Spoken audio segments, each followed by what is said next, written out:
আল্লাহর এক বান্দা ছিল নামাজের সিজদায়। আল্লাহ ডাক দিয়ে বলে, বান্দা, তুই যতই নামাজ পড় আর যতই সিজদা কর, তোর ঠিকানা জাহান্নাম। এ কথা শুনে বান্দাটি বলতেছে, আলহামদুলিল্লাহ। আল্লাহ বলে, এই বান্দা, জাহান্নামের কথা শুনে কেউ আলহামদুলিল্লাহ কয়? বান্দা বলে, আল্লাহ, জাহান্নামের মালিকও তুমি, জান্নাতের মালিকও তুমি। তুমি আল্লাহ যদি খুশি হয়ে আমাকে জাহান্নামও দাও, আমার আপত্তি করার কোনো অধিকার নেই। আল্লাহ বলতেছে, বান্দা, জাহান্নামে গেলে তুই পুড়ে যাবি, তোর কষ্ট হবে।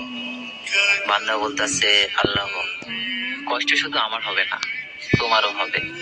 আল্লাহ বলে, বান্দা, তুই পড়বি জাহান্নামে, আমার কষ্ট কেন হবে? বান্দা বলে, আল্লাহ, মায়ের কোলে সন্তান যদি পানিতে পড়ে যায়, তাহলে দুনিয়ার কোনো মাই যেমন দূরে দাঁড়িয়ে থাকতে পারে না, দৌড়ে গিয়ে বাচ্চাকে কোলে নেয়, আমার বিশ্বাস ওই মায়ের চেয়ে কোটি কোটি গুণ দয়া তোমার বেশি। আমাকে জাহান্নাম দিলে তুমিও আল্লাহ শান্তি পাবে না। আল্লাহ বলে, বান্দা, এই দলিল তুই কই পাইলি? বান্দা বলে, আল্লাহ, আমাদের জাতির পিতা ইব্রাহিম আলাইহিস সালাম তোমার প্রেম বুকে নিয়ে যখন নমরুদের চুলায় পড়ে গেল, তার আগেই তুমি বলে দিলে। আমার দিকে তাকিয়ে দেখো, আমার কলেজা ভরে শুধু তুমি আছো, আর অন্য কারো জায়গা নাই।